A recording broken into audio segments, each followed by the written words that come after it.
Allez, salut à tous les amis, ici Culture Geek. Aujourd'hui, on se retrouve pour une toute nouvelle critique d'un film Spider-Man. Il y aura la critique de Homecoming, Far From Home et bien évidemment en décembre, la critique de No Way Home. Voilà, alors on va commencer par Homecoming et puis juste après, il y aura sûrement la critique de Far From Home. Alors Homecoming, il est sorti le 7 juillet 2017 aux États-Unis et il est réalisé par John Watts. L'histoire, donc, c'est l'histoire basique d'un Spider-Man. Donc, c'est un Spider-Man tout jeune qui apprend un petit peu à contrôler ses pouvoirs, qui est entraîné un petit peu par Tony Stark et qui va combattre son premier vrai méchant, qui est le Vautour. Voilà, alors, c'est vrai que déjà Spider-Man Homecoming, c'est un film assez critiqué. Voilà, moi déjà, j'aime bien ce film. C'est pas le meilleur film de tous les Spider-Man, mais je trouve qu'il est quand même assez sympa à regarder, sachant que Tom Holland, du coup, qui l'incarne, est le plus jeune. On va tout de suite passer, du coup, au côté casting. Tom Holland dans le rôle de Peter, donc Spider-Man, Zendaya dans le rôle de MJ, Marissa Tomei pour Tante May, Robert Downey Jr. pour Iron Man, Michael Keaton pour le Vautour, Laura Amier pour Liz, Donald Glover pour le Rôdeur ou le Shocker, appelez-le comme vous voulez, Tony Revelet pour Flash Thompson, John Favreau pour Happy et Jacob Batalon pour Ned. Voilà, donc tout ce beau monde qu'on retrouvera dans Far From Home. Dans Far From Home, il y aura deux autres personnages que je citerai, mais là, on en est à Homecoming. Alors voilà, comme je vous ai dit, j'ai beaucoup aimé ce film. Voilà, j'ai beaucoup aimé. C'est comme je vous ai dit, c'est un film vraiment sympa à regarder en famille. Voilà. Pourquoi j'ai aimé ce film? Bah déjà, c'est le Spider-Man le plus jeune. Voilà, de Tom Holland. Le mec, il a 16 ans ou 14 ans, je sais même, je crois qu'il a je sais plus, je crois qu'il a 16 ans dans le film, mais au bout d'un moment, quand Tony Stark va lui dire je sais plus quoi, euh, je crois qu'il dit qu'il a 14 ans, je sais pas, faudrait que je me renseigne, mais je crois qu'il a 16 ans dans le film, donc c'est vrai que bah, c'est le Spider-Man le plus jeune de tous les Spider-Man du coup, donc c'est le Spider-Man du MCU. Mais revenons à notre petite critique. Alors on va passer au point positif, voilà, immédiatement. Les points positifs, c'est que déjà j'aime beaucoup Tom Holland, voilà, qui l'incarne, je trouve qu'il l'incarne vraiment bien. C'est le Spider-Man qui a sa petite humour, voilà, j'aime beaucoup l'humour de ce Spider-Man là. Ce Spider-Man là est vraiment tout jeune, il apprend à contrôler ses pouvoirs. Mais ce que j'ai pas aimé dans ce Spider-Man, c'est que en fait, il a des gadgets électroniques, donc un peu à la manière de Iron Man, où par exemple, il va lancer des toiles électriques, des toiles explosives. Au bout d'un moment, il va y avoir un mode qu'il utilisera dans Endgame ou Infinity War, je ne sais plus. Le mode tueur, je sais plus quoi, où bah, Spider-Man devient tout simplement méchant, et même qu'au bout d'un moment dans ce film il va l'activer malheureusement.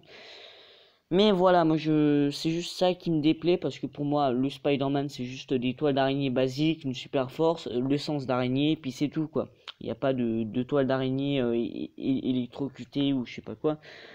Bon après c'est bien, c'est un avantage, voilà, ça nous montre un Spider-Man un petit peu plus moderne. Donc aussi c'est ça le point positif sur ça. Voilà, voilà. On va passer aux scènes du coup que j'ai bien aimé. Alors j'ai bien aimé l'ambiance du film, voilà, c'est une très bonne ambiance. Voilà, cette ambiance voilà, colorée, vraiment, j'ai vraiment aimé cette ambiance. Voilà, donc les scènes que j'ai bien aimé, c'est la scène finale contre le vautour. J'ai pas tellement bien kiffé cette scène, mais je pense que pour moi la scène la mieux réussie de tout ce film, c'est quand même la scène du bateau, la scène de la croisière. Voilà, c'est une des meilleures films, c'est une des meilleures scènes du film, je pense. Voilà. Sinon après toutes les autres scènes sont pas spécialement top. Voilà, j'ai bien aimé aussi la scène où Peter se retrouve enfermé dans un entrepôt, où là il va commencer à parler à son gadget électronique, là, je sais plus comment il s'appelle, où là il va commencer à s'entraîner avec ses pouvoirs et il va essayer de sortir de l'entrepôt. Voilà, j'ai bien aimé cette scène. Il y a également la scène où il sauve ses amis d'une tour. Alors je sais plus où elle est. J'allais dire Venise, mais non, c'est pas Venise. Mais voilà, j'ai bien aimé cette scène de sauvetage. Voilà, c'est une assez bonne scène. Voilà. Ensuite, on va passer au point négatif. Bah déjà, point négatif, c'est que Tante May. Voilà, j'ai pas aimé ce personnage. C'est déjà, on n'a pas l'oncle Ben.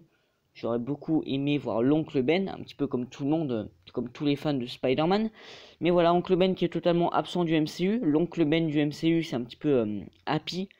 Voilà, Happy qui est qui est le protecteur, le manager de Peter. Voilà, j'ai bien aimé ce personnage. Voilà, qui remplace du coup l'oncle Ben du MCU. Voilà. Mais sinon, Tante May, non, elle est beaucoup trop jeune. Enfin, limite, je sais même pas ce qu'elle fout là, quoi. Pareil pour Iron Man, voilà, c'est un film Spider-Man. Voilà, ce n'est pas un film Avenger. Donc Iron Man, mais qu'est-ce que tu fous, quoi? Donc Iron Man qui est un petit peu le mentor de Peter. Mais voilà, c'est un film Spider-Man. Ce n'est pas un film Spider-Man et Iron Man. C'est juste un film Spider-Man. Donc Iron Man, qu'est-ce que tu fous là, quoi? C'est dommage, voilà. Voilà, sinon on va passer aux scènes que j'ai pas... Enfin non, aux scènes ça j'ai déjà fait. On va passer aux personnages, voilà. Le personnage de Liz, voilà, Laura Armier ou Armor, je sais plus. Non, voilà, c'est Liz, un personnage qui est totalement inventé pour ce film, si je ne dis pas de bêtises. Non, c'est pas un personnage que j'ai aimé.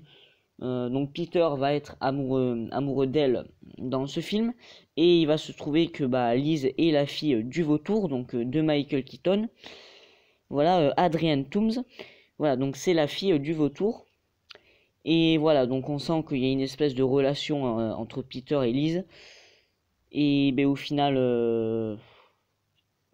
voilà, déjà on s'attendait à ce qu'il y avait un baiser à la fin et on n'a pas eu du tout. Voilà, donc ça c'est... Mais c'est assez chiant, voilà, c'est quand même, y a pas eu de baiser entre eux, donc bah, ça veut dire que cette fille ne sert strictement à rien, voilà. Euh, voilà, enfin ce personnage, c'est pas un personnage très important, c'est pas un personnage que j'ai aimé. On va passer au personnage de Ned. Ned, voilà, qui est le pote de Peter, qui va l'aider un petit peu dans sa tâche de Spider-Man, voilà, qui va être son espèce de copilote. Son Alfred Pennyworth, un petit peu comme ça, qui l'aide bah, tout simplement quand il est sur le terrain, quand il va battre le vautour. Voilà, c'est un personnage assez sympathique, Ned. Voilà. Ensuite, on va passer au personnage du vautour. Voilà, le vautour qui est, bah, je pense, le seul point fort de ce film. Michael Keaton en vautour. Ah mais ce truc, ah mais c'est vraiment trop bien. Alors, il faut savoir que dans les comics, le vautour, c'est un personnage vraiment nul à chier. Voilà, c'est juste un voleur qui est moche et qui n'a pas une grande importance pour Spider-Man et dans les comics.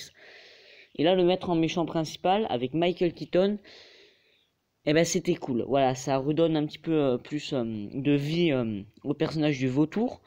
Voilà, mais franchement, le vautour, je pense que c'est le seul point fort de ce film, enfin le plus gros point fort de ce film, interprété par Michael Keaton, qui est un très grand, excellent acteur, voilà, qui incarne du coup super bien ce personnage. Voilà, qui est charismatique, dangereux, on voit qu'il est prêt à tout. Mais voilà, j'ai vraiment aimé ce personnage qui est du coup bah, le plus gros point fort de ce film. Voilà, on va passer au personnage de Flash Thompson. Bon, Flash Thompson, on va pas y rester des lustres. Voilà, Flash Thompson qui est l'espèce de caïd rebelle du collège, voilà. C'est un tout autre Flash Thompson. C'est vrai que il se rapproche un petit peu plus du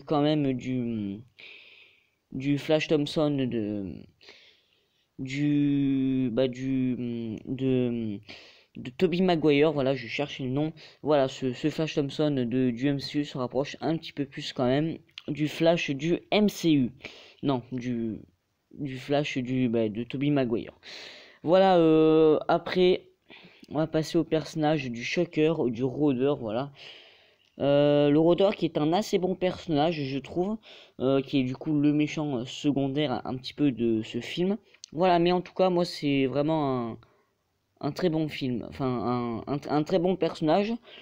Alors, je sais plus comment il se fait arrêter, mais il se fait arrêter. Mais voilà, c'est un très bon personnage. Qui est apparu dans Spider-Man Into the Spider-Verse. Voilà, voilà. D'ailleurs, une suite est prévue, j'en parlerai sûrement sur ma chaîne. Sinon, si je devais mettre une note à ce film, ce serait un bon 14,5 sur 20. Voilà, le vautour qui est le plus gros point fort du film. N'hésitez pas dans les commentaires à me dire ce que vous avez pensé de ce film. Et sinon, c'est la fin de la vidéo. N'hésitez pas à vous abonner, à liker la vidéo et à la partager à tous vos amis. Allez, ciao, c'était Culturique.